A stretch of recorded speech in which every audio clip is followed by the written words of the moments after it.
The chessboard doesn't care who you are. Black and white squares acknowledge only the strength of your mind, the depth of your strategy. Darnell Jackson knew this truth at 12 years old, solving grandmaster puzzles in the shadows of Preston Academy's library while his father mopped floors nearby. Grant Langford, tech millionaire, school benefactor, self-proclaimed chess enthusiast, saw only a janitor's son, a convenient punchline for his charity gala entertainment. "Let's see the maintenance man's boy play against a real opponent," he announced to appreciative laughter, cameras ready to capture the expected humiliation. But Darnell had been taught by his late mother that true strength hides itself until the perfect moment. As wealthy guests in evening wear gathered around the exhibition board, champagne flutes tinkling, none suspected they were about to witness not just a game, but a revolution. One quiet boy's opening move in a match against an entire system rigged against him. The tall iron gates of Preston Academy gleamed in the late afternoon sun, their polished black surfaces reflecting the wealth and prestige of the institution they guarded. Beyond the gates, limestone buildings with ivy-covered walls housed the children of America's elite, senators' daughters, hedge fund managers' sons, and tech billionaires' heirs. The immaculate grounds of this exclusive prep school were maintained with military precision, not a blade of grass out of place, not a flower petal permitted to fall without being swiftly removed. Among these manicured lawns and marble hallways moved a man known to most simply as Mr. Otis. He pushed his cleaning cart with a slight limp, the result of an old injury that ached worse on cold days. At 52, his close-cropped hair had begun to gray at the temples and deep lines framed his eyes that had seen much but judged little. Otis Jackson had worked as Preston Academy's janitor for nearly 15 years, becoming as much a fixture of the school as its century-old oak trees, though considerably less noticed. "Evening, Mr. Otis," called Mrs. Winters, the elderly math teacher, one of the few staff members who consistently acknowledged his presence. "Those boys in 3B left quite a mess today." "No trouble at all, ma'am," Otis replied with a nod and a smile that didn't quite reach his eyes. Got nowhere else to be. This wasn't entirely true. Otis did have somewhere, or rather someone, to return to. His 12-year-old son, Darnell. The boy was waiting in the school library, as he did every day after his own public school let out, until Otis finished his shift at 7. In the furthest corner of Preston Academy's 3-story library, behind a towering shelf of leather-bound classics, Darnell Jackson sat cross-legged on the floor. The restricted section was technically off-limits to non-students, but the boy had found that if he entered quietly during the afternoon shift change and chose this particular corner, he could remain undetected for hours. Today, he had spread out his dog-eared notebook beside a massive tome titled Principles of Positional Play, Advanced Chess Theory. Darnell's fingers moved across the pages, tracing diagrams of chess positions as his mind calculated variations and counter-strategies. His notebook didn't contain homework from his public school across town. It was filled with meticulously drawn chessboards, annotated games, and invented tactics that would have impressed players 3 times his age. "Knight to G5, he whispered to himself, visualizing the move. "Then if pawn takes... No, that doesn't work. But what if..." The boy's concentration was so complete that he didn't notice the shadow fall across his notebook until a voice broke, his reverie. "What are you doing back here, janitor's kid?" Darnell looked up to see Preston Langford staring down at him, his school blazer bearing the Preston Academy crest. An irony not lost on Darnell that the school's most notorious bully shared a name with the institution itself. The 14-year-old's perfectly styled blonde hair and tailored uniform couldn't hide the meanness in his eyes. "Just reading," Darnell said quietly, closing his notebook. Preston snatched it before Darnell could put it away. "Chess?" he sneered, flipping through the pages. "You actually think you're smart enough for this?" "Give it back, please," Darnell said, his voice steady despite the hammering in his chest. "Or what? You'll tell your dad to mop me up?" Preston laughed, tossing the notebook onto the floor. "Chess is for people with actual brains, not janitors.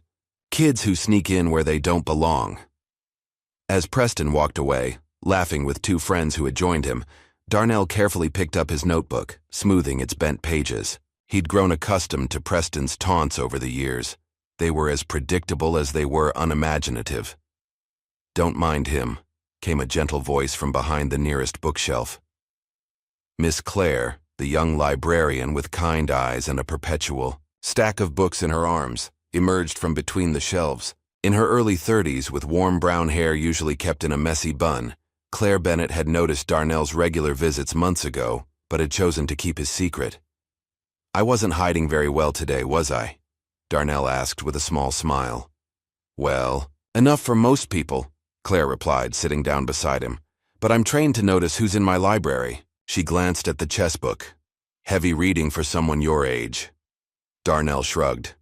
"It makes sense to me." Claire nodded thoughtfully, then stood up. "Wait here a minute." When she returned, she carried a slimmer volume bound in faded red leather. "I found this in our archives last week. Thought you might find it interesting." She placed it on the floor beside him. Just happened to pull it by accident. The title read, Endgame Strategies of the Soviet Grandmasters, 1953-1972.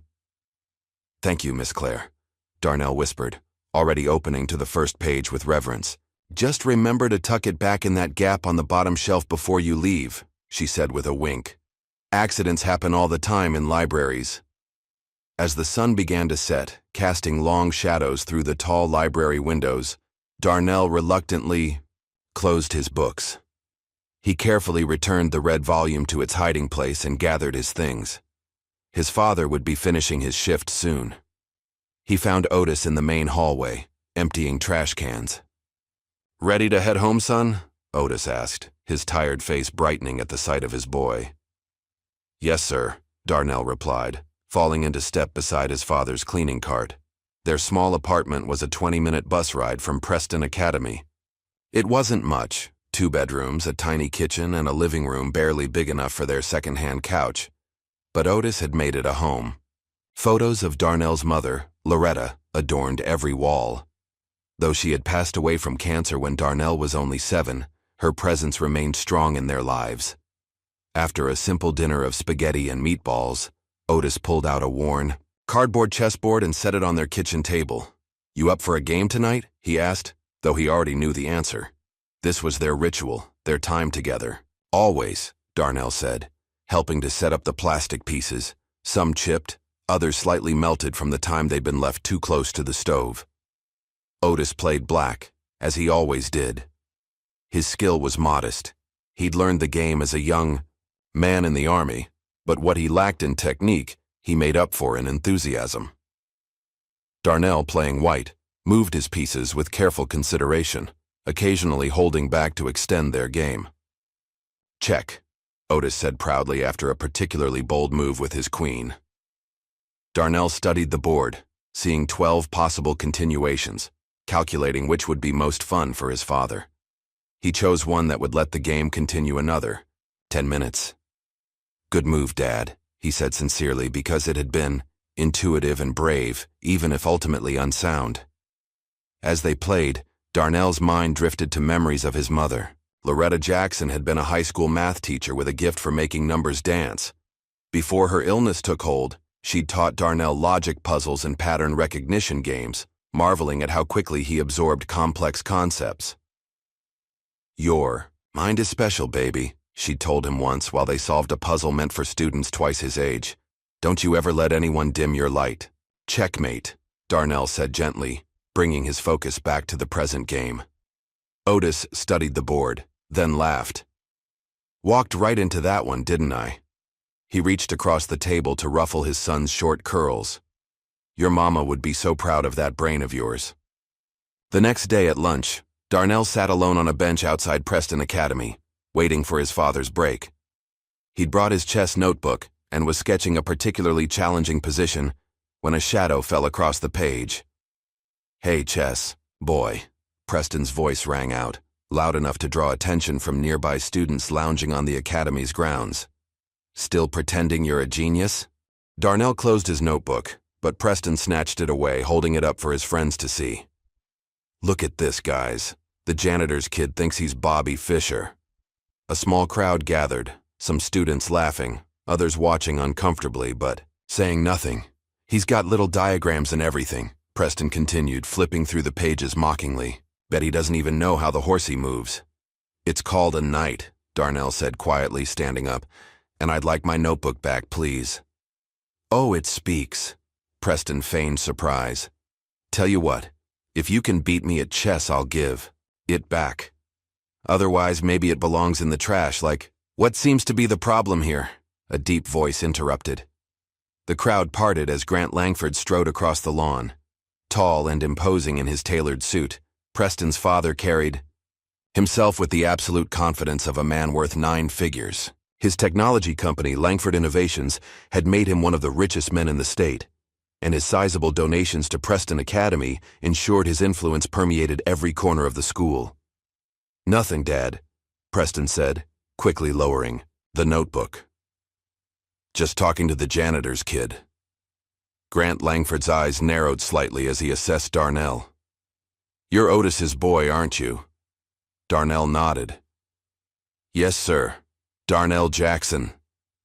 He thinks he's some chess prodigy, Preston added with a smirk. Has a whole notebook of moves. Something calculating flickered in Grant's eyes. Chess, is it? I was quite the player in college, competed in the Ivy League championship. He turned to the gathered students. Did you know next week's charity gala was still missing entertainment? A slow, amused smile spread across his face as he looked back at Darnell. Perhaps we could arrange a little exhibition match. What do you say, young man? Care to test your skills against a real player at our fundraiser? Could be educational for everyone. The students snickered. Darnell understood perfectly what was happening. He was being set up as a joke, entertainment for the wealthy donors. His cheeks burned with humiliation. I don't think, he began. Excellent, Grant interrupted, clapping his hands together. Next Friday evening, then. Black tie affair. But don't worry about that. We'll find something appropriate for you to wear. As Grant walked away, Preston tossed the notebook at Darnell's feet. Hope you enjoy being laughed at, chess boy, he said. My dad's going to crush you in front of everyone who matters.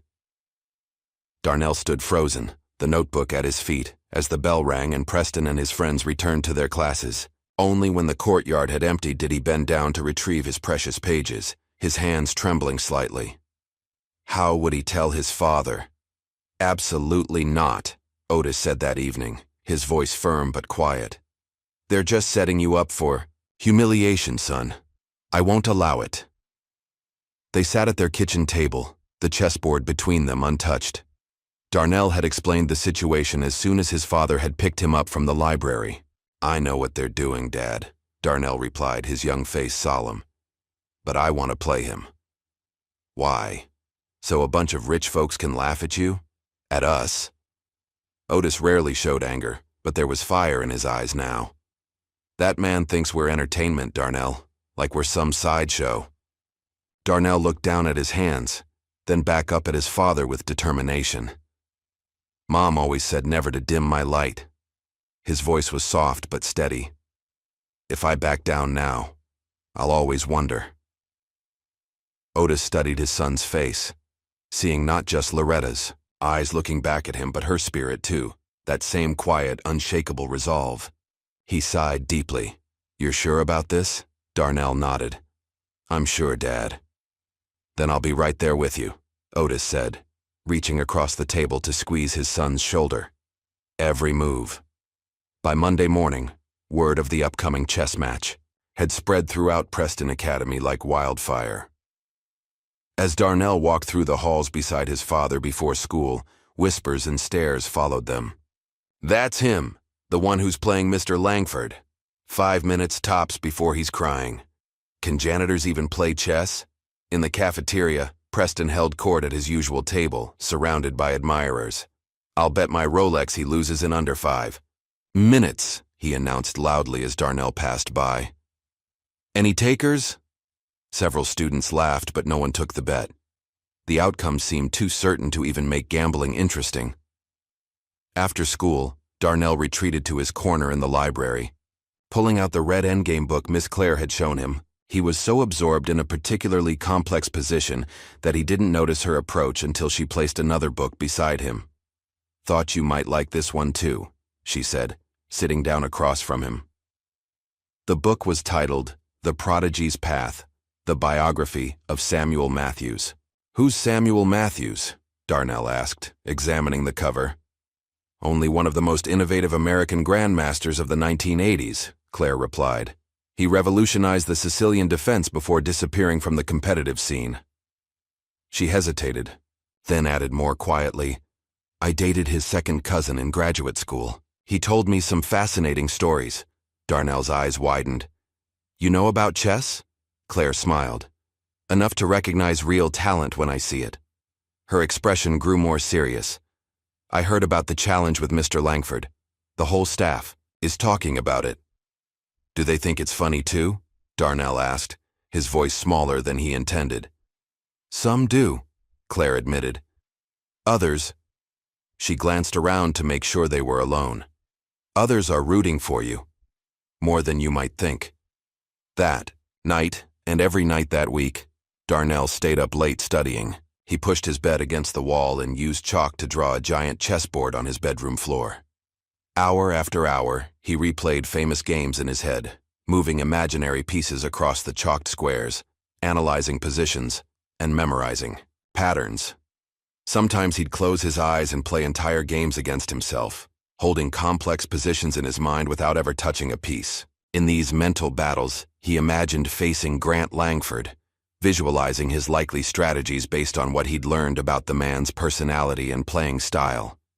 On Wednesday, while helping his father clean the school gym after hours, Darnell noticed an elderly man meticulously mopping the basketball court. His weathered hands moved with surprising grace, and there was something methodical about his movements that caught Darnell's attention. That's Mr. Rubin, Otis explained when he noticed his son watching. Been here longer than me. Keeps to himself, mostly. Later, as Darnell filled his bucket at the utility sink, he found himself standing next to the older janitor. You're the chess player, Mr. Rubin said without looking up, his accent thick but clear. Darnell was startled. Yes, sir. Mr. Rubin nodded slowly, still focused on rinsing his mop. I saw you in library, with Endgame book. He finally turned, to look at Darnell, his pale blue eyes sharp and assessing. You hold board in your head, yes? You see moves before making them? How did you know that? Darnell asked, surprised. A hint of a smile crossed the old man's face. Because I was same, long time ago in Leningrad. He extended his hand. Isaac Rubin. Once upon time I was rising star of Soviet chess school, before I leave for America. Darnell shook his hand, astonished. You were a chess player? In Russia? Not just player, master candidate, until politics become complicated. Rubin's expression darkened momentarily, then cleared. Now I clean floors. But chess, he tapped his temple. Chess stays here always. Over the next 2 days, Mr. Rubin became Darnell's secret mentor. They met during lunch breaks in the boiler room, where Rubin had set up a small table and chess set. Langford will expect child who plays obvious moves, Rubin explained, his fingers dancing over the pieces. You must play invisible chess. Invisible chess? Darnell repeated, confused.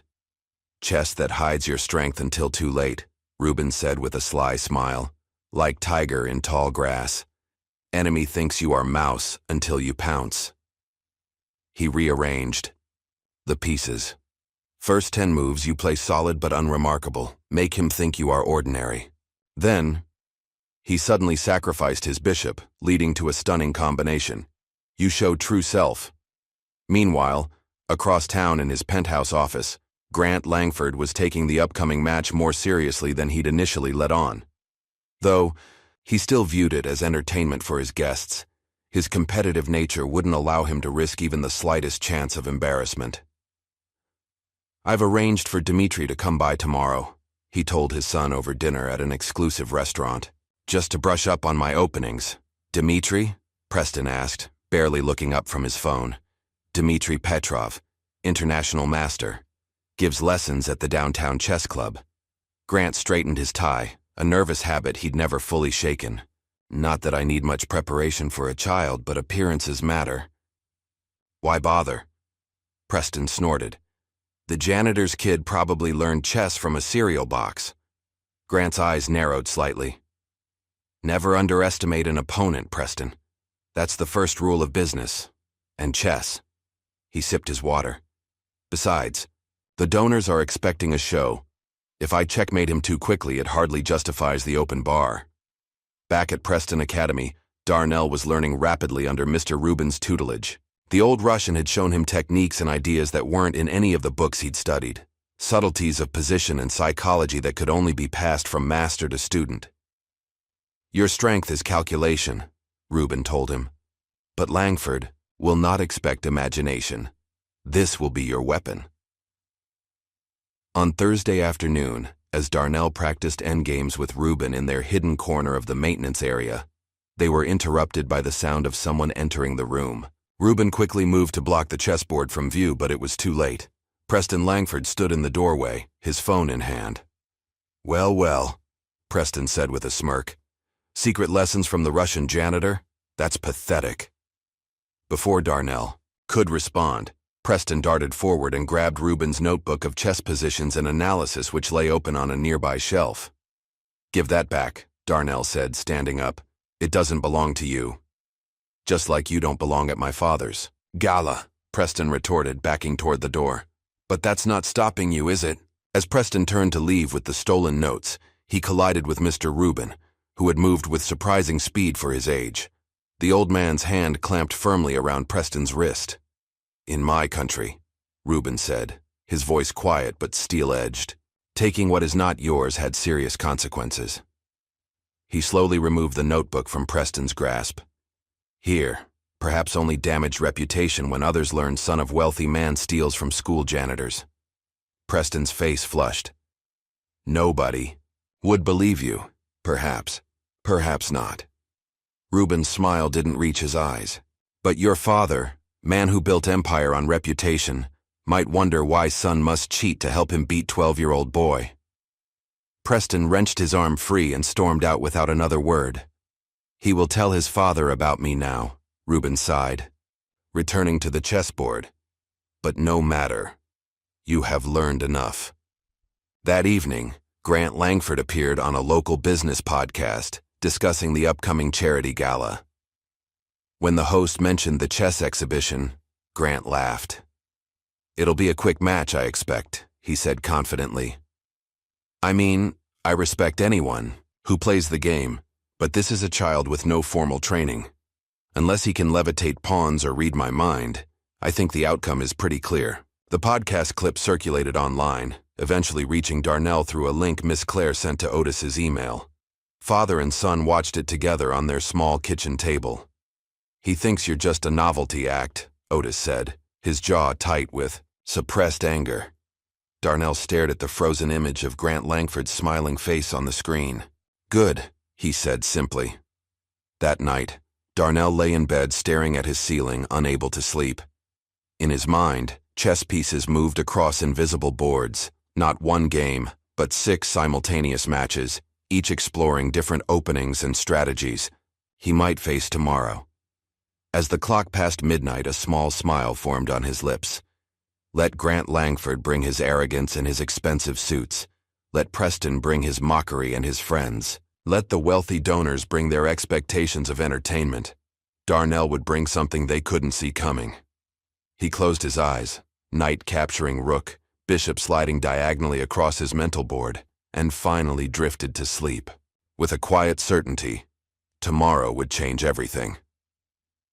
The Bellamy Hotel's grand ballroom sparkled under the light of 3 massive crystal chandeliers. White-gloved waiters glided between guests, carrying silver trays of champagne flutes and delicate hors d'oeuvres. The air hummed with the soft notes of a string quartet and the murmur of conversations among the city's elite.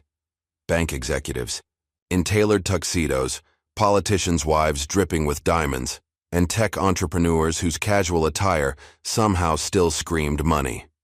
At the center of the ballroom, a circular stage had been erected, upon which sat a single mahogany table with an inlaid chessboard. 2 chairs faced each other across the board, one a high-backed leather throne, the other a standard hotel chair that seemed diminutive by comparison. In a small preparation room off the main hall, Darnell Jackson adjusted the sleeves of a suit jacket that hung slightly loose on his frame. The clothes had belonged to Mr. Rubin in his younger days, a simple black suit carefully pressed with a white shirt and dark blue tie. "You look handsome, son," Otis said, his voice thick with emotion. He stood behind Darnell, hands resting gently on his shoulders as they both faced the mirror. "Your mother would be so proud." Darnell nodded, unable to speak past the knot in his throat. His father wore his only suit, the one he reserved for church on Easter and Christmas, and had polished his old dress shoes until they gleamed. A soft knock at the door announced Miss Claire's arrival. She wore a simple emerald dress, her hair swept up in an elegant twist.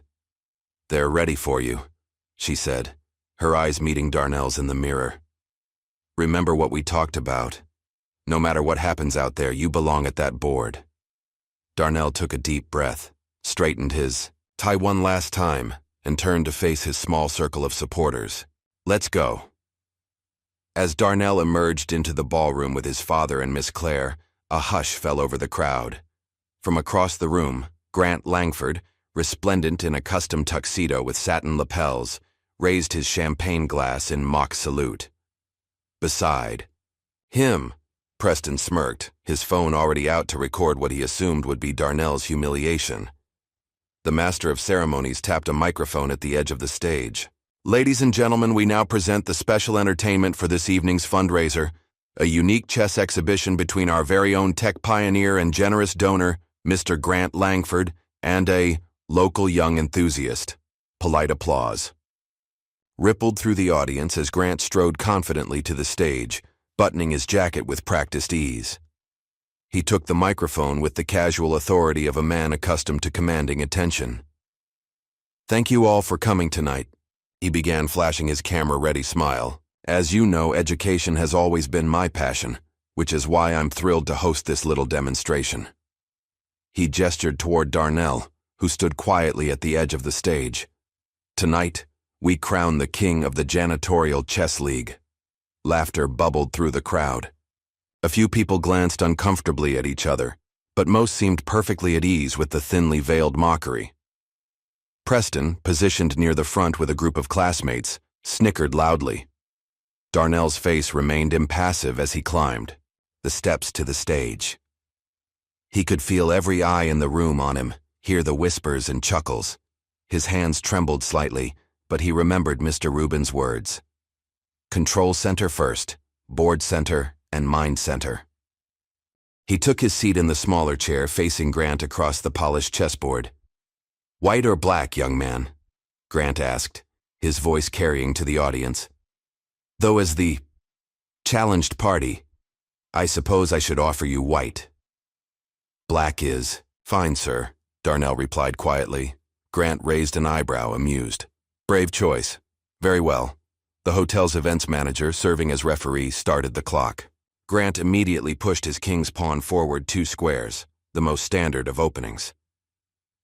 Darnell responded with a slightly unusual defensive setup, one that Mr. Rubin had shown him, solid, but appearing somewhat passive. Grant continued developing his pieces with textbook precision, occasionally glancing at the audience with a confident smile. By the 10th move, Grant had established an aggressive position, his pieces aimed at Darnell's kingside. To the untrained observers, it looked as though the Millionaire was dominating the board. Preston had zoomed in with his phone camera, ready to capture the moment of Darnell's defeat. "Check," Grant announced after pushing his bishop diagonally across the board. A murmur went through the crowd.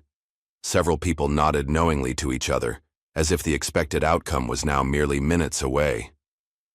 Darnell studied the board, his face betraying nothing. Then, to everyone's surprise, he smiled, just a slight upward curl of his lips. At the back of the ballroom, Miss Claire stood watching intently, her knuckles white as she gripped her small clutch purse.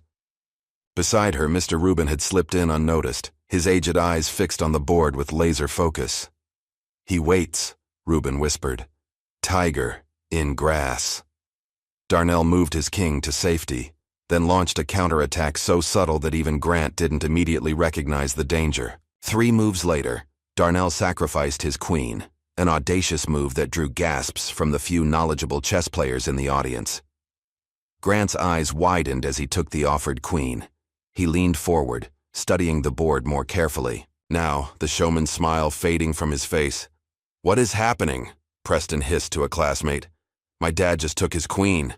2 moves later, the trap was sprung. Using a brilliant knight fork, Darnell threatened both Grant's king and rook simultaneously. Grant's face flushed as he realized he had been lured into a carefully constructed web. "Incredible," whispered an older gentleman in the audience. The university's chess club director who had been invited as a donor. "That's a grandmaster-level combination." Sweat beaded on Grant's forehead as he desperately sought an escape. The minutes ticked by on the clock as he analyzed and reanalyzed the position, trying to find a way out. The audience, sensing the shift in momentum, fell completely silent. 12 moves ahead. That's how far Darnell had calculated when he sacrificed his queen. He sat calmly, hands folded in his lap, as Grant struggled with the position. In his mind, he could see all the variations, all the possible escapes, and all the ways to counter them.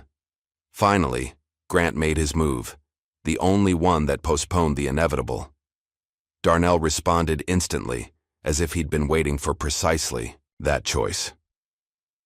3 moves later, he announced quietly, "Checkmate." For several heartbeats, the ballroom was utterly silent. Grant Langford stared at the board in disbelief, his face red with a mixture of shock and humiliation. His king lay toppled, on its side a white flag of surrender. Then from the back of the room someone began to clap. It was Miss Claire, tears streaming down her face as she applauded. Mr. Rubin joined her, his weathered hands creating sharp staccato sounds. Slowly, uncertainly, others began to applaud as well. The university chess director stood up, clapping, vigorously, and nodding in appreciation of what he had just witnessed. More guests rose to their feet, the applause swelling into a genuine ovation. Grant Langford sat frozen, unable to process what had just happened.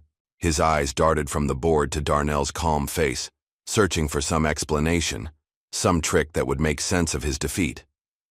Preston had lowered his phone, his expression a mixture of confusion and anger.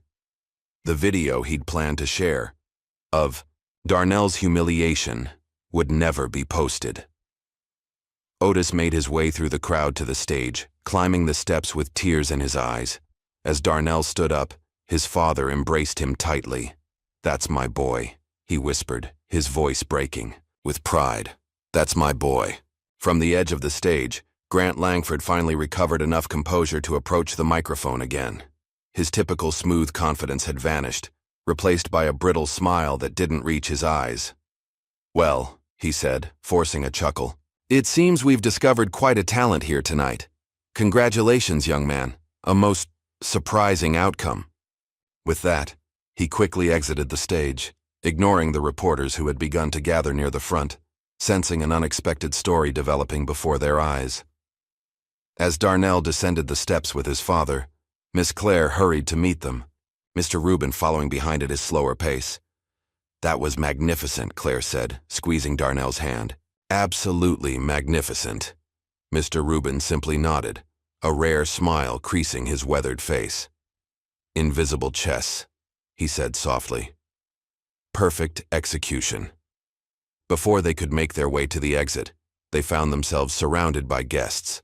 Some genuinely impressed, others merely curious about the young prodigy who had just humiliated one of the city's most powerful men. "Young man," said the university chess director, handing Darnell his card, "I would very much like to speak with you about our youth development program. A woman with a press badge managed to push through. That was incredible.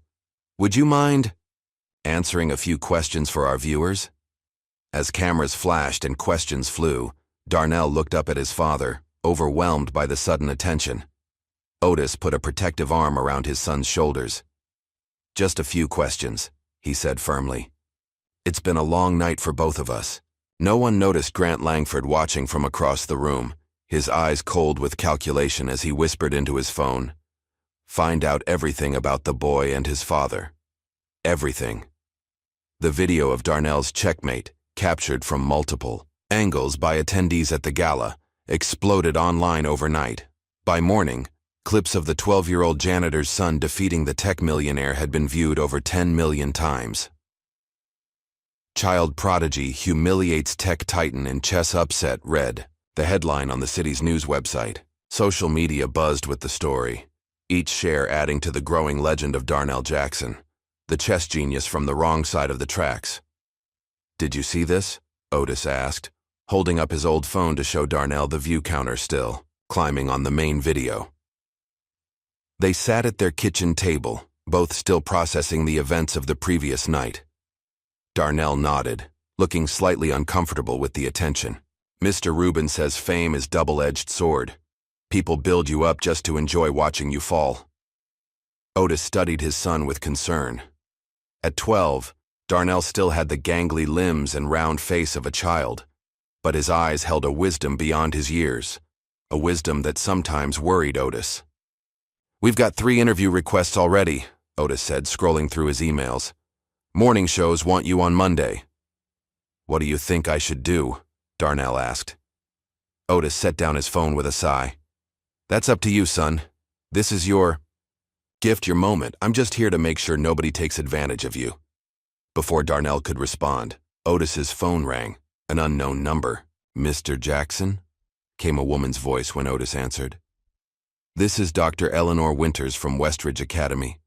Our Board of Trustees has been watching your son's remarkable achievement with great interest. We'd like to offer Darnell a full scholarship to attend our school, effective immediately." Otis's hand tightened around the phone. Westridge Academy was one of the city's most prestigious private schools, the kind of place that produced future senators and CEOs. "That's very generous," he managed to say, "but I'd need to discuss this with my son." "Of course," Dr. Winters replied smoothly. "We're also prepared to offer you a position on our maintenance staff with a substantial increase in salary from your current employment. We believe in keeping families together." After hanging up, Otis relayed the conversation to Darnell, trying to keep his voice neutral despite the mixture of hope and suspicion swirling within him. "What do you think?" he asked. Darnell considered for a moment. "Would you be happy there, Dad?" The question caught Otis off guard. Leave it to his son to worry about him first. "I'd be happy wherever you can get the best education, Darnell. That's what your mother would have wanted." By Monday morning, the Jacksons had accepted 3 morning show interviews, but had put the Westridge offer on hold, deciding to wait and see what other opportunities might arise. The green room of Good Morning America buzzed with activity as makeup artists and producers fluttered around Darnell and Otis. They had been fitted with new suits, courtesy of the network, and were waiting to go on air. "Just be yourself," the segment producer advised, adjusting Darnell's tie. "America already loves your story." As the cameras rolled and the hosts introduced the chess prodigy who took the internet by storm, Darnell answered questions with the same quiet thoughtfulness he brought to the chessboard. "I just see the patterns," he explained when asked about his gift. "The pieces talk to each other across the board, and I listen to what they're saying." Social media exploded with new hashtags: Jock Chess Kid, Darnell's Game Plan, and Checkmate the System. Overnight, Darnell Jackson had become a symbol of hidden genius, of potential waiting to be discovered in unexpected places. By Tuesday, the offers were pouring in: scholarships to elite boarding schools, invitations to international chess tournaments, book deals, and even a movie rights inquiry. "It's overwhelming," Otis admitted to Miss Claire, who had stopped by their apartment with a basket of muffins and practical advice about dealing with sudden fame. "Just remember that everyone wants something," she cautioned, helping Darnell sort through the mountain of mail. Make sure what they want aligns with what's best for Darnell. Meanwhile, at Preston Academy, the atmosphere had shifted dramatically. The students who had once ignored or mocked Darnell now boasted about knowing him. "Oh yeah, I talked to him all the time when his dad was working late," claimed one senior to a group of impressed freshmen. Mr. Rubin continued his quiet work, saying nothing about his role in Darnell's success, though rumors had begun to circulate. about the Russian chess master hiding among the janitorial staff. Preston Langford, however, had not joined in the adulation. His humiliation at the gala, by extension of his father's defeat, had hardened into resentment. As students gathered in the cafeteria to watch yet another interview with Darnell, Preston scoffed loudly. He got lucky once, he told his dwindling circle of friends. My dad wasn't even trying his best. It was a charity event, for God's sake. When no one seemed convinced, Preston grew more desperate. You'll see. He'll crash and burn once he faces real competition. These people always do. These people, repeated a girl who had once hung on Preston's every word. What's that supposed to mean? Preston's face flushed. You know what I mean. People who don't belong in our world. They get 15 minutes of fame and think they're special. The table fell silent, several students shifting uncomfortably. Without another word, two girls picked up their trays and moved to another table. By the end of lunch, Preston sat alone, stabbing at his salad with increasing fury. On Wednesday afternoon, Miss Clare was summoned to the headmaster's office. The usual warmth in Dr. Phillips's eyes had been replaced by a guarded formality that immediately put her on alert. Miss Bennett, he began, it has come to my attention that you may have overstepped certain boundaries regarding access to our restricted library collections. Claire straightened in her chair. I'm not sure what you mean, sir. We have reason to believe you provided Darnell Jackson with materials from our rare books collection without proper authorization. Books that are meant exclusively for the use of our students and faculty. I see, Claire replied, keeping her voice steady. And who exactly has made this accusation? Dr. Phillips cleared his throat uncomfortably. That's not relevant. What matters is that we have strict policies about— It was Grant Langford, wasn't it? Claire interrupted, anger overriding her usual restraint. He's embarrassed about losing to a child, so now he's looking for someone to blame. Miss Bennett! Dr. Phillips looked genuinely shocked at her outburst. Mr. Langford is one of our most generous donors. His concerns carry significant weight with the board. So do ethics and educational values, I would hope, Claire replied. Or does Preston Academy only believe in nurturing potential when it comes with the right last name and bank account? The meeting ended with Claire being placed on administrative leave pending a full investigation. As she packed up her personal items from the library office, several faculty members stopped by to offer quiet support, though none dared to do so publicly. This isn't right, whispered Mrs. Winters, the math teacher. Everyone knows you were just helping that boy learn. Claire smiled sadly. Sometimes doing the right thing comes with consequences. I'd do it again in a heartbeat. That evening, as Darnell and Otis prepared dinner in their small kitchen, Otis's phone rang. It was Miss Clare, her voice tight with controlled emotion as she explained what had happened. They can't do that, Darnell exclaimed when Otis relayed the news. Miss Clare didn't do anything wrong. They can, and they did, Otis replied grimly. That's how power works in this world, son. When people like us win, they change the rules. Later that night, as Darnell lay in bed staring at the ceiling, his phone pinged with a news alert. He opened it to find an article from the local business journal. Tech pioneer Grant Langford launches Chess for All, initiative to discover untapped talent in underprivileged communities.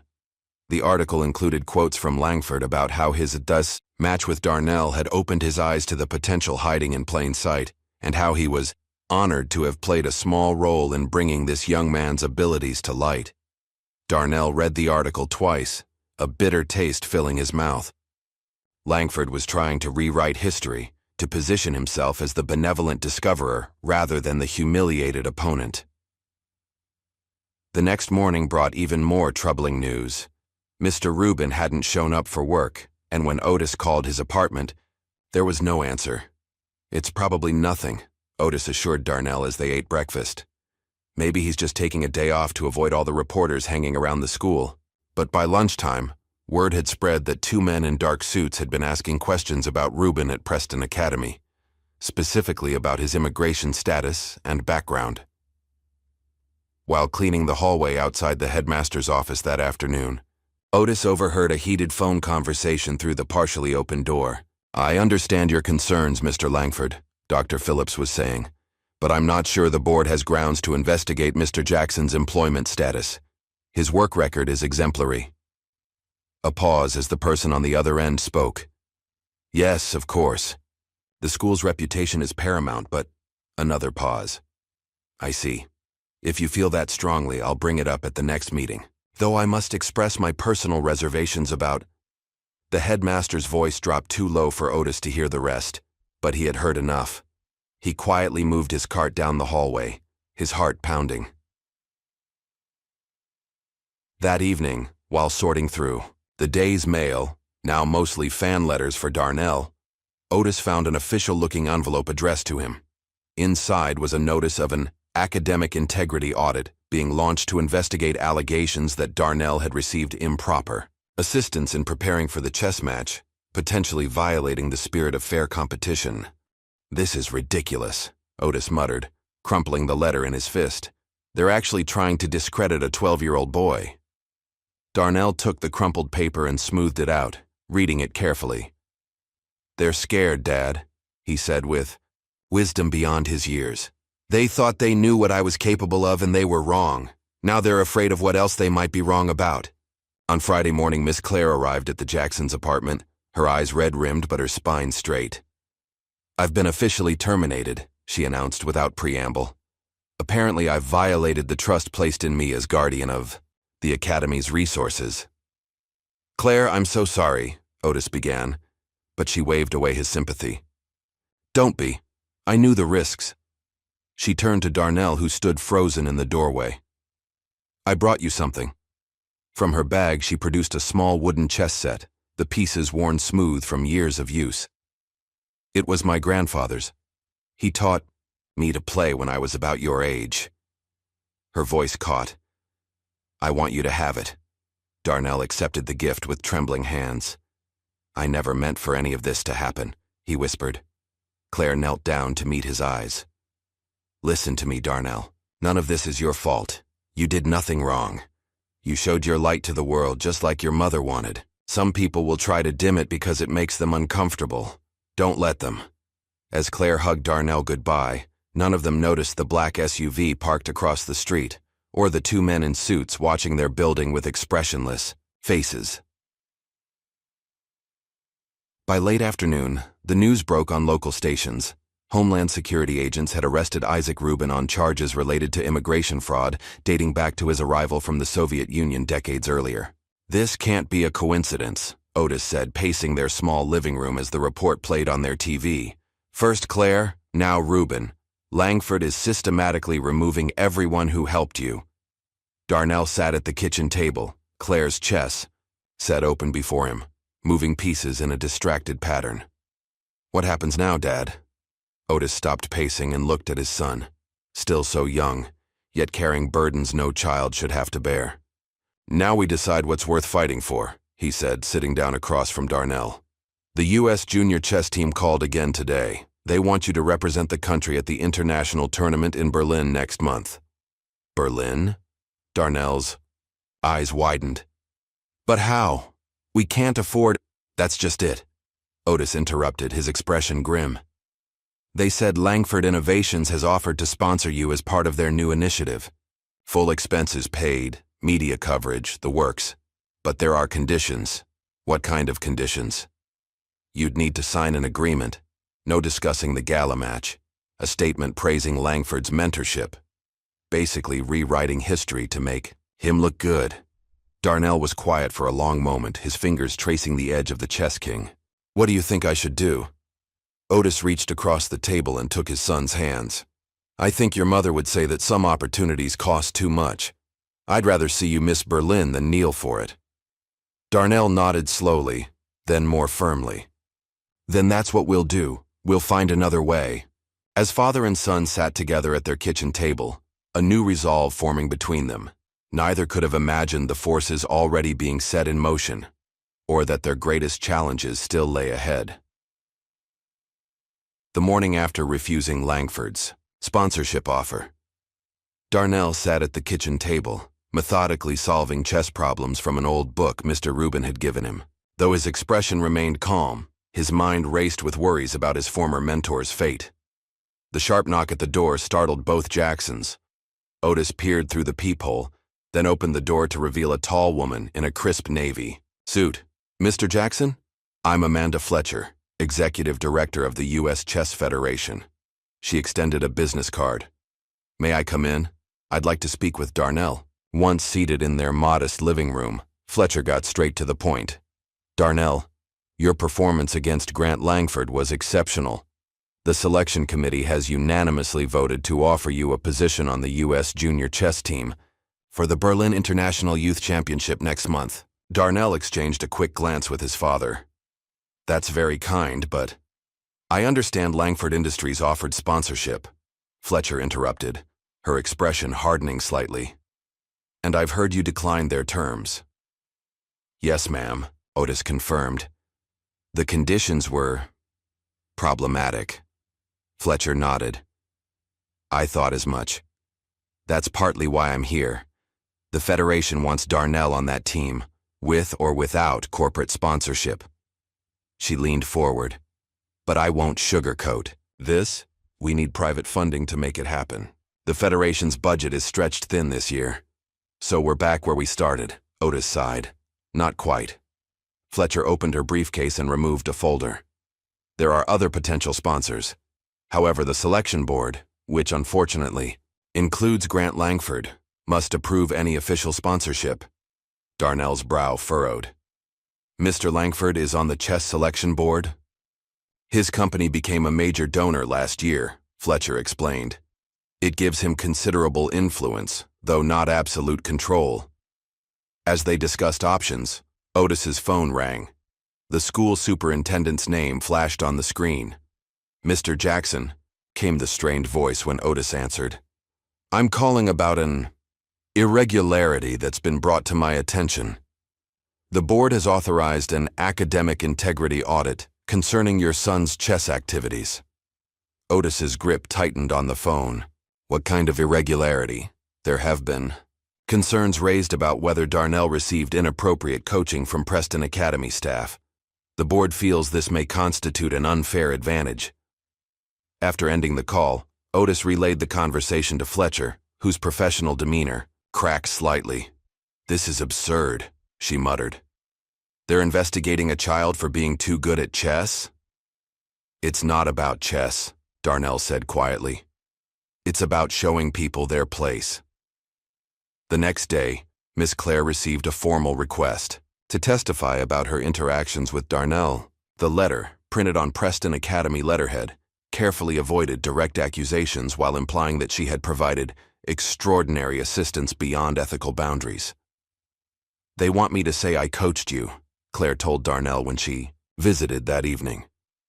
"They're building a narrative that you only won because you had insider help from Academy resources. But that's not true," Darnell protested. "You just gave me books." Claire smiled sadly. "Truth isn't always the point in these situations, Darnell." The following morning, Claire submitted her formal response, refusing to testify that she had provided any improper assistance. By afternoon, she had received notice that her severance package would be withheld pending investigation outcomes. Meanwhile, Otis continued his janitorial duties at Preston Academy. Though the atmosphere had grown increasingly hostile, fellow staff members either avoided him entirely or offered awkward sympathy in hushed tones. Twice, he found his supply closet rearranged and equipment missing. While cleaning outside the teacher's lounge, Otis overheard two board members discussing Mr. Rubin. Homeland Security doesn't just arrest someone over paperwork filed 40 years ago, one was saying. Someone had to flag his case specifically. Well, having a former Soviet citizen coaching a child prodigy does raise questions, the other replied, especially given the current political climate. Otis moved away before they noticed him, his hands trembling with anger. It was becoming clear that Rubin's arrest was no coincidence. Someone had deliberately dug into his past to find leverage. That evening, as Darnell practiced endgames in his room, Otis received another call, this time from a court-appointed attorney representing Isaac Rubin. "Mr. Rubin asked me to deliver a message," the lawyer said. He told me to tell Darnell. You must learn endgames without me now. After relaying the message, Otis found his son staring out the window, Claire's chess pieces arranged in a complex endgame position. It's not fair, Darnell whispered. Mr. Rubin didn't do anything wrong, neither did Miss Claire. Life isn't always fair, son, Otis replied, sitting beside him. But we keep playing anyway. Later that night, after Otis had gone to bed, Darnell received an unusual email on the account they'd set up to manage his chess correspondence. The message contained no text, only a link to a secure chat platform and a simple username, Isaiah, 1968. Curious, Darnell clicked the link and entered the chat. Hello, Darnell Jackson. Darnell hesitated before typing. Who is this? My name is Isaiah Williams. I was once known as the Philadelphia Phantom. Darnell's heart raced. The Philadelphia Phantom was a legendary figure in American chess, a black prodigy who had dominated junior tournaments in the 1980s before mysteriously disappearing from competitive play. How do I know you're really him? Darnell typed. In your game against Langford, move 17, you sacrificed your queen. Most commentators focused on the sacrifice itself, but the real brilliance was move 15, the quiet bishop retreat that made the sacrifice possible. Darnell stared at the screen. No one had noticed that subtlety in any of the online analyses he'd read. Why are you contacting me? He asked. Because I see myself in you, and because I know what happens to black chess prodigies who threaten the established order. I disappeared because I was forced to, not because I wanted to. Over the next hour, Isaiah explained how his own rise had been similarly sabotaged. Opportunities denied, resources withdrawn, reputation smeared through whisper campaigns. They're using the same playbook on you, Isaiah wrote. First, they isolate you from supporters. Then they question your legitimacy. Finally, they offer you a path forward, but only on their terms. What should I do? Darnell asked. That depends on what you want. If you just want to play chess, take Langford's offer. Sacrifice your pride, play their game. But if you want to change the game itself, the cursor blinked for several seconds. That's a harder path, but I can help you walk it. The next morning, Darnell seemed different, more focused, more determined. When Otis mentioned the Berlin tournament, expecting his son's usual disappointment, Darnell surprised him. I think we need to find a way to get there, Dad, he said. On our own terms. That would take money we don't have, son, Otis reminded him gently. I know. Darnell pushed his cereal bowl aside. But I had an idea. What if we started a crowdfunding campaign? After that video went viral, there must be people who'd want to help. Otis considered this. It could work. But Langford might try.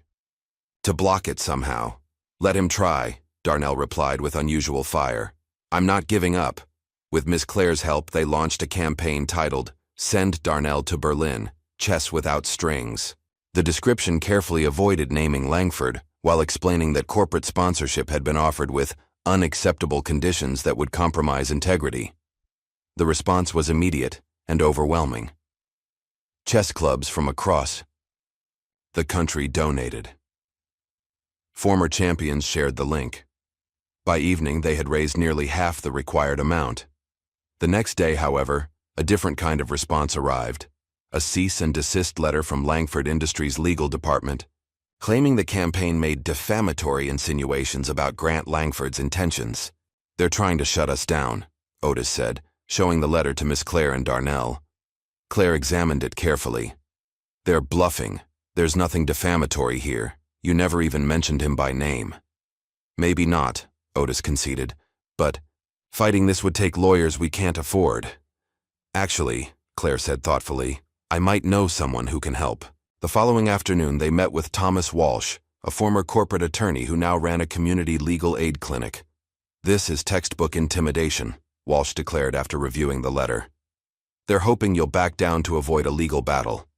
He smiled grimly. I spent 20 years writing letters like this for companies like Langford's. Now, I enjoy responding to them. While Walsh drafted a response, Darnell received another message from Isaiah, this one containing a scanned photograph, a young black man holding a trophy, standing beside a much younger Isaac Rubin. "We all connected, son," Isaiah wrote. "The chess world's smaller than they want you to believe." 3 days later, with the legal threat neutralized by Walsh's counter-letter, their fundraising campaign reached its goal. Darnell would go to Berlin, independent of Langford's influence. That evening, as Darnell and Otis celebrated their small victory, they received devastating news. Isaac Rubin had been deported. No warning, no further legal proceedings. He was simply gone. Darnell retreated to his room, overwhelmed by guilt and anger. Had his refusal to cooperate with Langford caused this? Was the price of his independence too high when others paid it? He sat in the dark, his phone lit up with a message from Isaiah. "Don't blame yourself. Rubin knew the risks.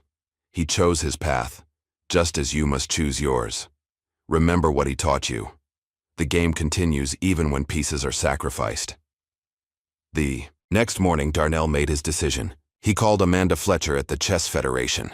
"Tell them I'll go to Berlin," he said firmly. "But I play for myself. No name tag, no sponsor logo. I play as me." The Berlin International Convention Center hummed with the quiet intensity unique to high-level chess tournaments. 200 young players from 63 countries had gathered to compete, each carrying the expectations of their nations. Darnell stood at the entrance to the main playing hall, taking in the scene. Unlike the other American team members with their matching blazers and equipment bags, he wore a simple black sweater and carried a backpack containing Claire's chess set.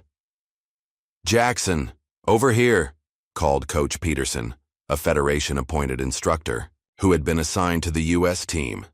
Peterson had been polite but distant during their limited interactions, clearly uncomfortable with Darnell's unconventional status. As Darnell approached the American section, he heard whispers from other competitors. "That's him, the one who beat the Millionaire. I heard he's got no coach. Probably just got lucky. One-hit wonder." A tall Russian boy snickered to his teammates in accented English. "The charity wildcard has arrived." Darnell kept his expression neutral, remembering Rubin's advice. "Let them underestimate you. Pride makes people blind." The opening ceremony featured speeches from dignitaries and a parade of competitors. When Darnell's name was announced, the applause was mixed with curious murmurs. He was already becoming known as the tournament's anomaly, the unsponsored American who had refused corporate backing. From a shadowy corner of the upper balcony, a figure watched Darnell's entrance with particular interest. The man wore a dark coat with the collar turned up, and he walked with a noticeable limp. Those who glanced his way quickly looked elsewhere, sensing an intensity in his gaze that discouraged casual interaction. "Is that?" an older tournament official whispered to his colleague. "Isaiah Williams," the colleague confirmed. "Hasn't been seen at an international event in decades." "What's he doing here?" "Watching the Jackson boy, apparently." Darnell's first match was against Dmitry Petrov, a 16-year-old Russian prodigy known for his aggressive playing style and psychological tactics. As they sat down at the board, Dmitry smirked. "So you're the famous giant killer," he said, his English precise despite his heavy accent. "Let's see how you do against someone who actually knows how to play." Throughout the game, Dmitry tried to unsettle Darnell, sighing dramatically after Darnell's moves, tapping his fingers impatiently, even whispering comments in Russian that Darnell couldn't understand but recognized as taunts from the tone.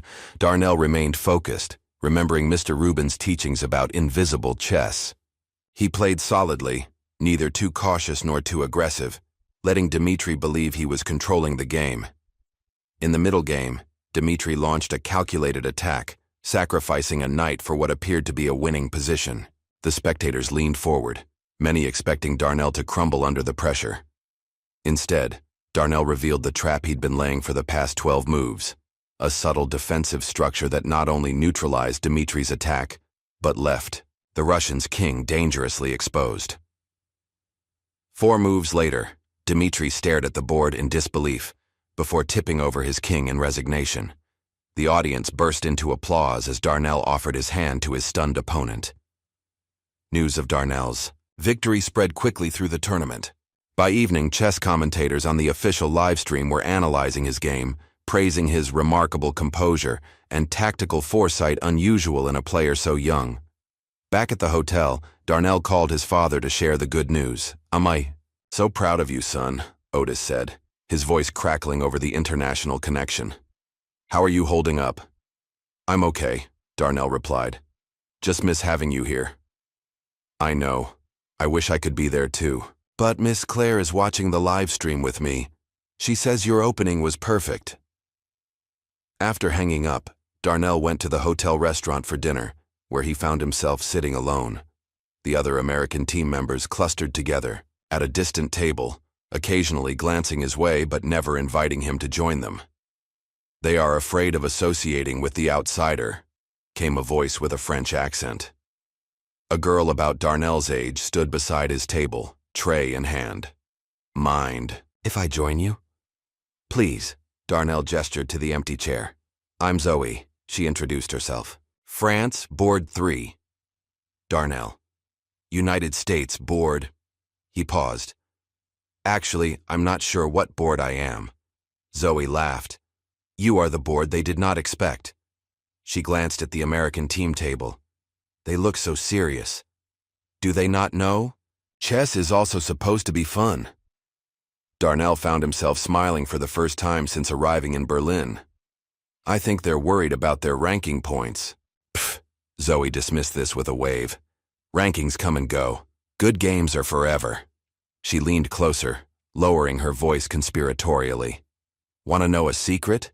The kitchen stays open until midnight. If you get hungry later, knock on the back door and ask for Fritz. Tell him Zoe sent you, he'll give you ice cream." Their friendship formed instantly, built on a shared love of chess and an outsider status. Zoe, as she explained, came from a small town and lacked the pedigree of the other French team members from Paris. The next morning, as Darnell prepared for his second match, a tournament official approached him with a concerned expression. "Mr. Jackson, there's been a situation." He handed Darnell a tablet displaying a chess website headline, "Prodigy or Fraud? Sources question American Phenom's rapid rise." The article cited an anonymous insider, claiming Darnell had used chess AI to prepare for his matches against Langford, and at the Berlin tournament. It offered no evidence but raised pointed questions about how a previously unknown player with no formal training could suddenly compete at international level. "This is ridiculous," Darnell said, handing back the tablet. "I've never used AI to prepare." The official looked uncomfortable. "Nevertheless, the tournament committee has received a formal complaint. We're not taking action at this point, but be aware that people are watching closely." Darnell's second match was against Vikram Patel, India's junior champion. Despite the morning's distraction, Darnell played brilliantly, until a critical middle game position where Vikram launched a surprising attack. For the first time in the tournament, Darnell found himself genuinely threatened. With his queen under attack and his king position compromised, he stared at the board, searching for a solution. Suddenly, he remembered a position from his mother's old notebook, a game where a rook sacrifice created just enough counterplay to force a draw.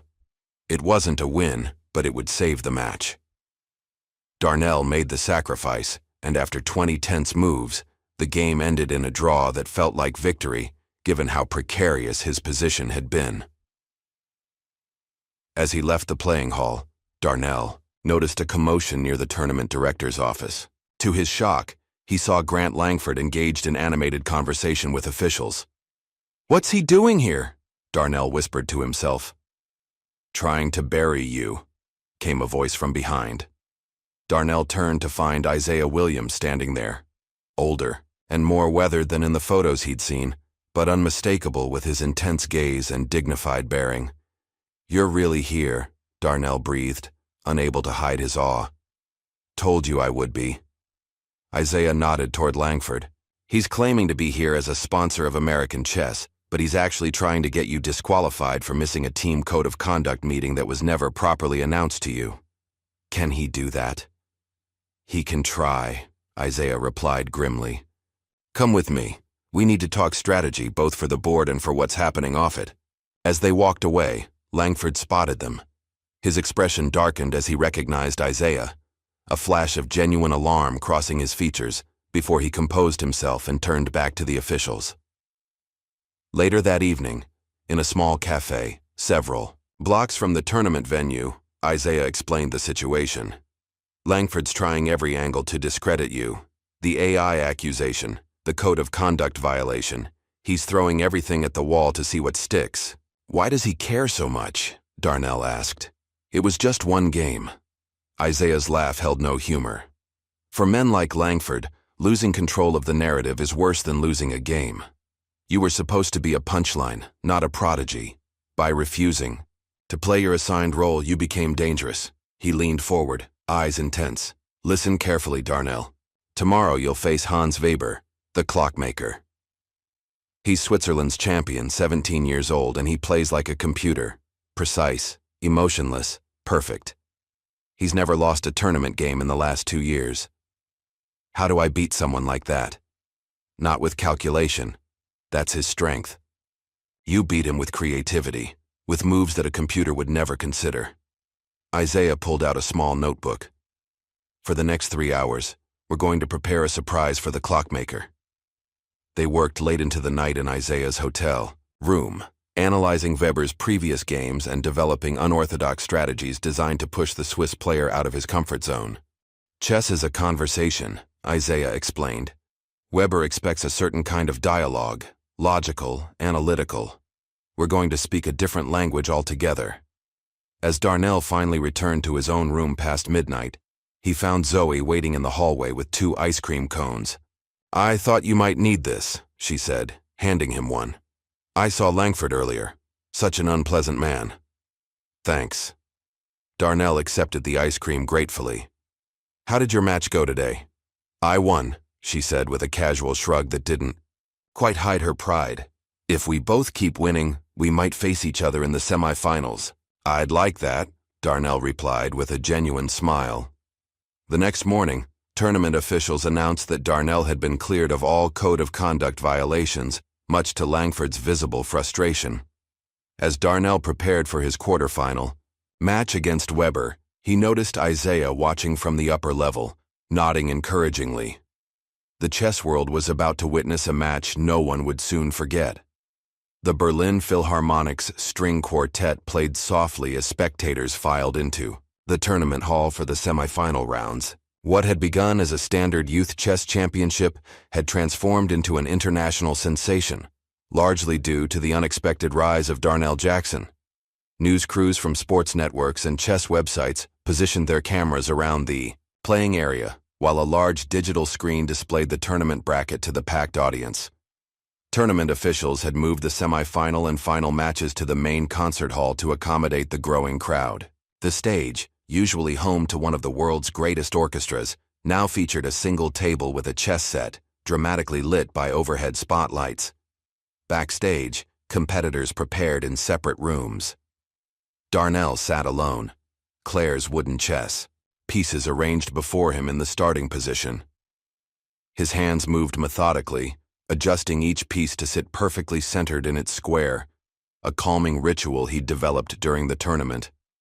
A soft knock at the door interrupted his concentration. 5 minutes, Mr. Jackson, a tournament official announced. Darnell nodded, took a deep breath, and closed his eyes. In his mind, he replayed the advice Isaiah had given him that morning. The clockmaker plays like a machine, Isaiah had said during their dawn preparation session. Perfect memory, flawless calculation, but no soul. Your advantage is your humanity. Play moves that speak to the beauty of the game, not just its logic. The opening ceremony for the semifinal round featured each player's national anthem. When the Star-Spangled Banner played, Darnell stood straight, thinking of his father watching via livestream back home. The American team coach and other players sat in a designated section, but their support seemed perfunctory. Darnell remained the outsider who had refused to follow their program. Hans Weber, the clockmaker, entered the stage with mechanical precision. At 17, the Swiss prodigy had already achieved international master status and was known for his emotionless demeanor and computer-like play. Tall and lanky with close-cropped blonde hair, Weber moved with the calculated efficiency that had earned him his nickname. As they shook hands at the board, Weber's grip was firm, but cold. His eyes revealed nothing. No nervousness, no excitement, just analytical focus. "I have studied all your games," Weber said in precise English. "Your win probability is less than 20%. Darnell smiled slightly. "Good thing chess isn't just about probabilities." The match referee explained the time controls. 5 games total, with the first player to reach 3 points declared the winner. Each game would have 90 minutes per player, with 30 seconds added after each move. Game 1 began with Weber playing white. He opened with the English opening, 1.c4, a flexible positional approach. Darnell responded with a slightly unusual pawn structure that Isaiah had suggested, designed to create imbalanced positions where pure calculation offered less advantage. For the first hour, both players moved at a steady pace, developing their pieces and maneuvering for position. Weber played with robotic consistency, each move following established theory, each position evaluated with computer-like precision. His face remained expressionless, his posture unchanging. Darnell, in contrast, occasionally shifted in his seat, sometimes tilting his head as if listening to the pieces speak to him. When Weber made a particularly strong move, Darnell nodded slightly in appreciation, a gesture that seemed to puzzle the Swiss player. In the commentary room, grandmasters analyzed the game for the audience. "Weber is playing perfect chess," noted the American commentator. "Textbook development, optimal piece placement. It's like watching an engine." "Yes, but Jackson is creating fascinating complications," the German analyst replied.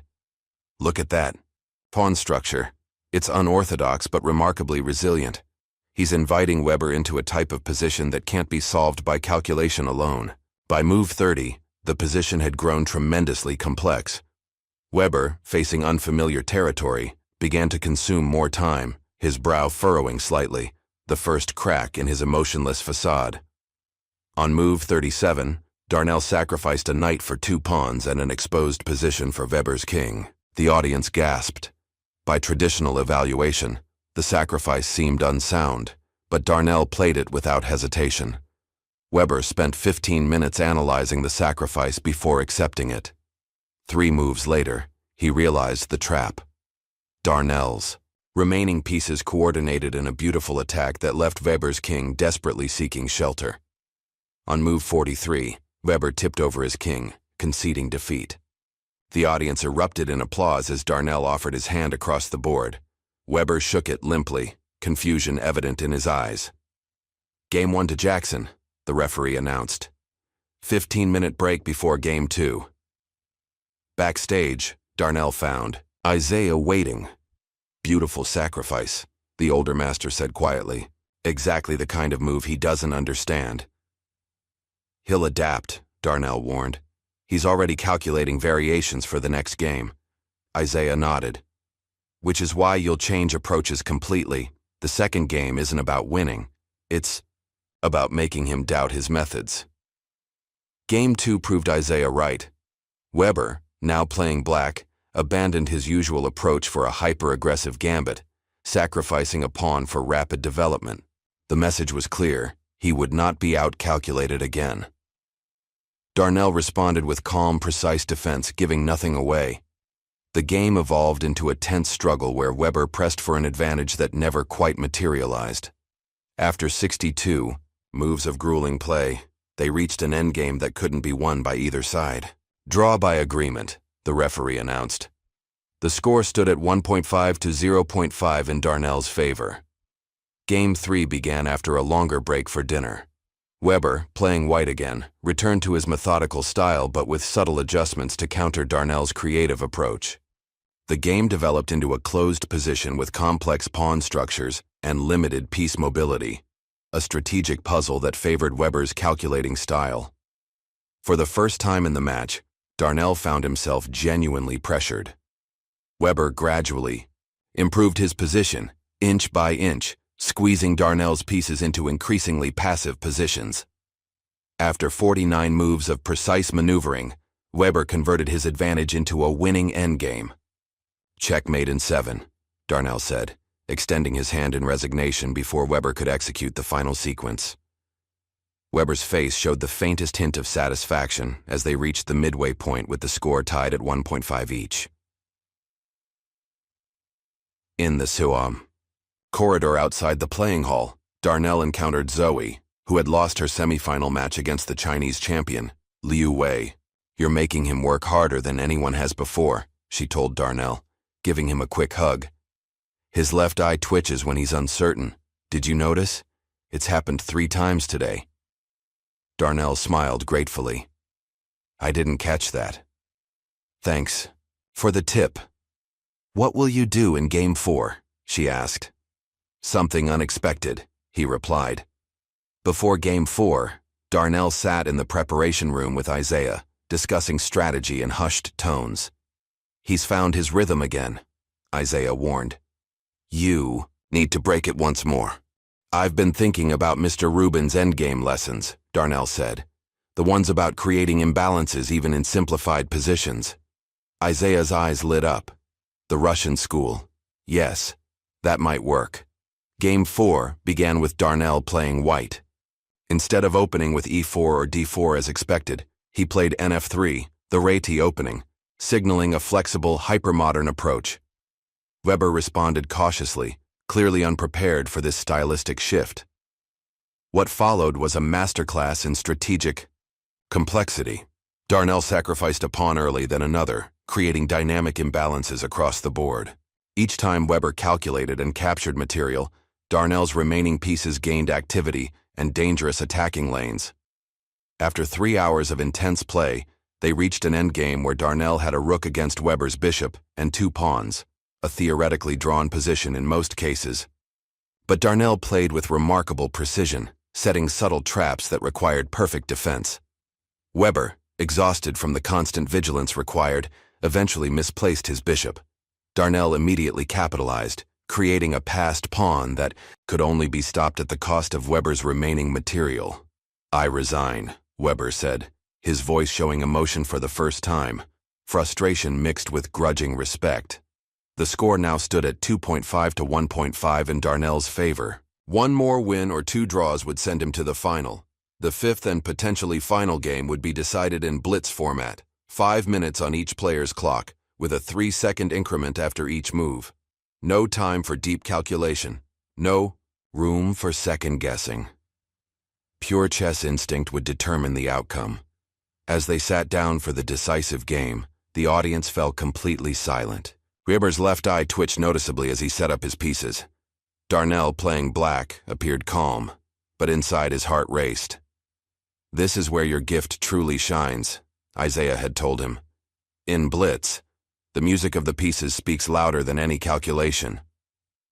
The game began at lightning pace. Weber played the aggressive King's Gambit, a romantic attacking opening rarely seen in modern top-level chess. Darnell accepted the Gambit pawn, entering a sharp tactical battle. Pieces flew across the board as both players made their moves, within seconds. Weber played with the desperation of someone trying to impose order on chaos, while Darnell responded with intuitive moves that seemed to anticipate his opponent's intentions. By move 15, a wild position had emerged with both kings under attack and pieces hanging across the board. Weber had a material advantage, but Darnell's pieces were more active, creating constant threats. As they approached move 30, both players had less than a minute on their clocks. The audience watched in breathless tension as Weber reached for his bishop, then hesitated, his hand hovering as he recalculated. In that moment of uncertainty, Darnell saw his opportunity. When Weber finally moved his bishop to capture a pawn, Darnell immediately responded with a knight move that appeared to be a blunder. His hand released the piece and hit the clock in one fluid motion. Weber's eyes widened. He quickly captured Darnell's apparently misplaced knight, a triumphant expression flashing across his face. Then Darnell executed the combination he'd prepared 3 moves earlier, a queen sacrifice followed by a rook check, forcing Weber's king into a mating net created by Darnell's remaining bishop and knight. Weber stared at the board in disbelief as the inevitable checkmate materialized before him. With 7 seconds left on his clock, he tipped over his king. The hall erupted. Spectators leapt to their feet, applauding the extraordinary display of chess artistry they had just witnessed. Even the American team stood and cheered. National, pride temporarily overwhelming their previous distance. In the front row, Grant Langford sat stone-faced, his jaw clenched tight. Beside him, an aide whispered urgently in his ear while typing rapidly on a phone. Darnell shook Weber's hand across the board, genuine respect passing between the competitors. As Darnell turned to acknowledge the audience's applause, he caught sight of Isaiah in the wings, the older master's face beaming with pride. "The final match will begin tomorrow at 10 a.m., the tournament director announced over the applause. Darnell Jackson of the United States will face Liu Wei of China for the World Junior Championship. Backstage, as reporters clamored for interviews, Isaiah pulled Darnell aside. "Langford is making his final move," he warned. "His people are circulating a story claiming your win would be invalidated due to unauthorized coaching from me. They're saying I provided electronic assistance during breaks. That's ridiculous," Darnell protested. "We never used computers. Truth doesn't matter to men like him. Only winning does." Isaiah squeezed Darnell's shoulder. "Get some rest. Tomorrow will be the hardest fight yet, both on and off the board." Back in America, Preston Langford sat in his darkened bedroom, staring at his computer screen as he put the finishing touches on a social media post. The carefully crafted message claimed, "Inside sources," had confirmed that Darnell Jackson's tournament success would be nullified due to cheating allegations. "They'll announce it tomorrow after the final," he typed, fabricating details about electronic devices and unauthorized coaching. He added hashtags designed to make the story spread rapidly, his finger hovering over the post button. For a moment he hesitated, a flicker of conscience breaking through his resentment. Then he thought of his father's humiliation, of his own, declining social status as the kid whose dad lost to the janitor's son, and clicked post. Within an hour, the story had been shared thousands of times. Chess forums buzzed with the rumor, sports websites began publishing speculative articles, and the narrative spread like wildfire. Darnell Jackson's fairy tale was about to end in a disgrace. In Berlin, unaware of the brewing storm, Darnell slept soundly for the first time since arriving in Germany. In his dreams, chess pieces moved in beautiful patterns, guided by his mother's voice whispering strategies he'd never learned but somehow always knew. Morning brought a text message from his father. "Proud of you, son. No matter what happens, today, you've already won." The final match against Liu Wei drew an even larger crowd than the semifinal. The Chinese champion was a 15-year-old prodigy who had dominated Asian chess for 3 years. Unlike Weber's mechanical style, Liu played with flair and tactical brilliance. As Darnell took his seat opposite Liu, tournament officials approached the table with concerned expressions. The head referee leaned down to whisper to Darnell, "There are allegations circulating online about unauthorized assistance." He glanced toward Isaiah, who stood watching from the audience. "We're investigating, but the match will proceed as scheduled. Just be aware." Darnell nodded, his concentration momentarily broken. He looked out at the audience and spotted Grant Langford, now sitting in the front row with a satisfied smile playing at the corners of his mouth. The final match format required a best-of-7 series. Hours of intense chess lay ahead. Game 1 began with Liu playing a brilliant sacrificial attack that caught Darnell off guard. The Chinese player demonstrated why he was considered the tournament favorite, combining tactical precision with creative vision. Darnell fought valiantly but eventually succumbed to the relentless pressure. Between games, Isaiah found Darnell in the preparation room. "Don't let the rumors distract you," he advised. "That's exactly what Langford wants." "It's not fair," Darnell said, frustration evident in his voice. "Why can't he just let it go?" "Because men like him don't know how to lose. But you," Isaiah tapped Darnell's chest, "you know how to fight, so fight." Game 2 saw a transformed Darnell. Playing with the white pieces, he launched a positional masterpiece that gradually strangled Liu's counterplay. Move by move, he improved his position until Liu found himself in a hopeless endgame with no counterplay. As they prepared for Game 3, tournament officials interrupted with an announcement. Due to concerns raised about potential rule violations, Both players will be required to undergo additional security screening before each remaining game. The implication was clear. The online rumors had reached tournament organizers. Darnell submitted to the screening with quiet dignity, emptying his pockets and allowing officials to check his clothing for electronic devices. Games 3 and 4 resulted in hard-fought draws, bringing the match to a 2-2 tie. By Game 5, both players were showing signs of fatigue after days of intense competition. During a critical moment in the fifth game, while Liu was deep in thought, Darnell noticed movement in the audience. Tournament security personnel were speaking with Isaiah, gesturing for him to follow them. The older master stood with dignity and quietly exited the hall.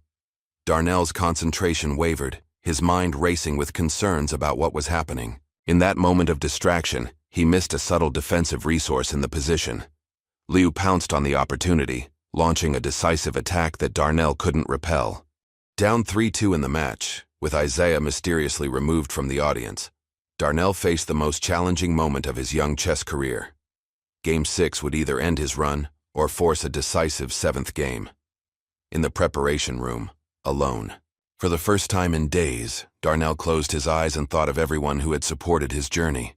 His father's unwavering faith, his mother's early encouragement, Miss Claire's quiet assistance, Mr. Rubin's specialized training, Zoe's friendship, and Isaiah's guidance. "I play for all of you," he whispered to himself. Game 6 began with Darnell playing white. Instead of his usual opening, he played e4, the move his mother had taught him when he was just 5 years old. Simple, direct, classical chess. What followed was not just a game, but a statement. Darnell played with breathtaking clarity, combining the calculation he'd learned from Rubin, the psychology Isaiah had taught him, and the creativity that was uniquely his own. Liu fought brilliantly, finding resource after resource to extend the game, but Darnell's vision proved deeper. After 68 moves of extraordinary chess, Liu extended his hand in resignation. The series was tied 3-3. One final game would determine the world junior champion. Before the decisive game, tournament, officials made a public announcement.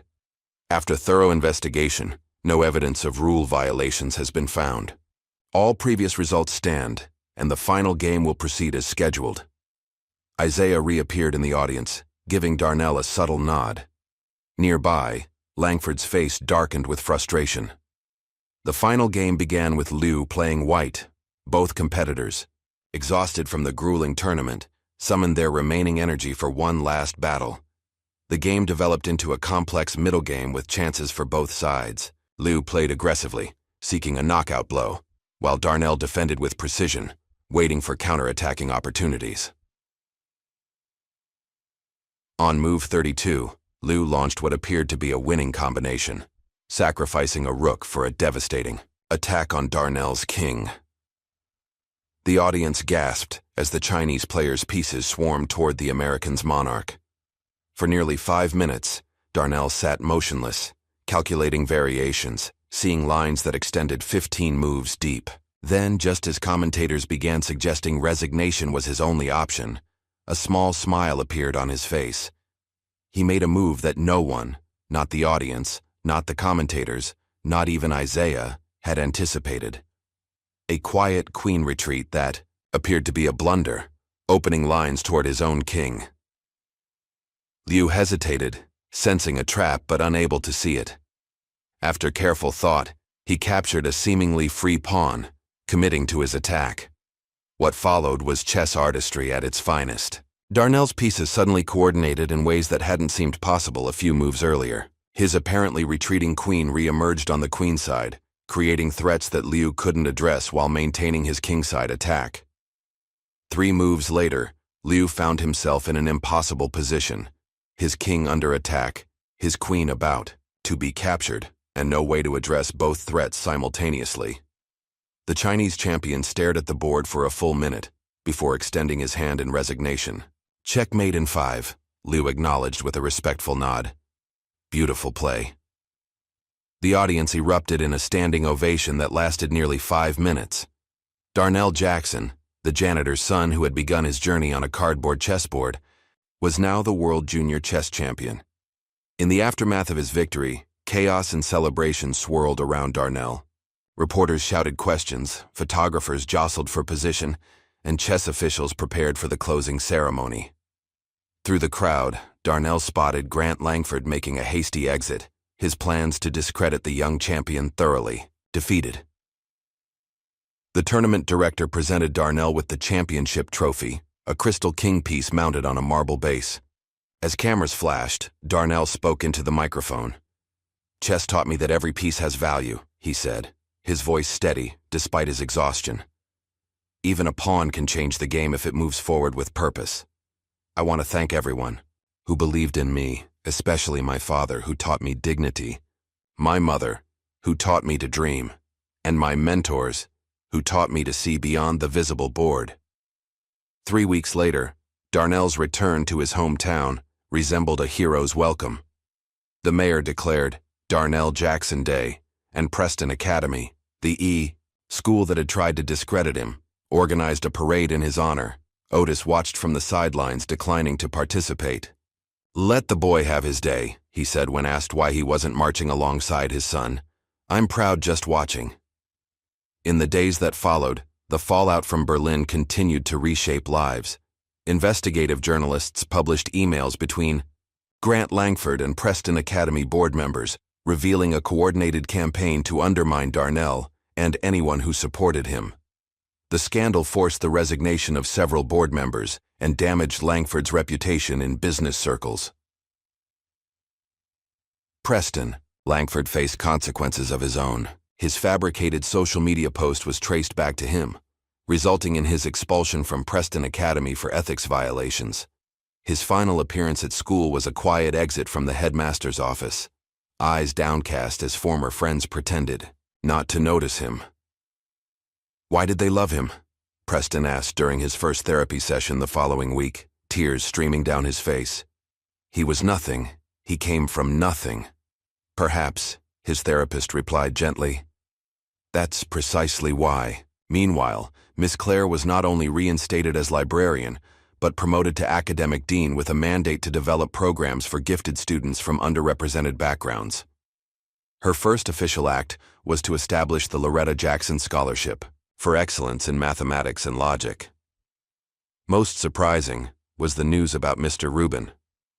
Following international coverage of the tournament and Darnell's public acknowledgement of his mentor's influence, immigration lawyers had taken up his case. Pro bono, the deportation order was challenged, reviewed, and ultimately reversed. By summer's end, Rubin had returned, granted permanent residency status after decades of uncertainty.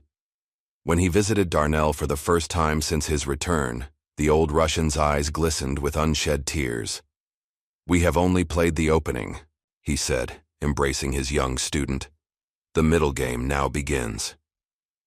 A month after Berlin, a postcard arrived from Paris. The message, in Zoe's distinctive handwriting, was simple. "Rematch in Vienna next year? P.S. Fritz says the ice cream will be waiting." Opportunities continued to appear. Harvard University sent a letter expressing interest in Darnell's future application, despite his being only 12. "Perhaps call us in 6 years," Darnell replied politely. With the prize money and donations that had poured in after his victory, Darnell and Otis established the Urban Chess Initiative, a free program for underserved youth. They named it after Loretta, honoring the woman whose belief in her son's potential had started everything. On a warm September evening, Otis and Darnell sat on the roof of their apartment building, watching the sunset. They had moved to a slightly larger place but had chosen to remain in the same neighborhood, close to the community that had supported them. "You finally beat the world, son," Otis said, his voice filled with quiet pride. Darnell shook his head, smiling. "Nah, Dad, I just made it open." 6 blocks away, in a community center that had once been a vacant storefront, a 9-year-old boy with worn sneakers and bright eyes walked tentatively into the Urban Chess Initiative's newly opened headquarters. He clutched a chess piece he'd carved himself from wood scraps, a makeshift knight with uneven features but unmistakable spirit. Darnell looked up from the demonstration board where he'd been setting up pieces for the evening's first class. Seeing the boy's hesitation, He smiled and gestured to an empty chair. "You play?" Darnell asked. The boy nodded, hope and uncertainty battling in his expression, the same expression Darnell had worn not so long ago. "Then let's begin," Darnell said, making the first move in a game that would extend far beyond the 64 squares before them. What would our world look like if we recognized brilliance wherever it appears, not just where we expect to find it? If this story moved you, please like, subscribe, and share to help us continue bringing these powerful narratives to life.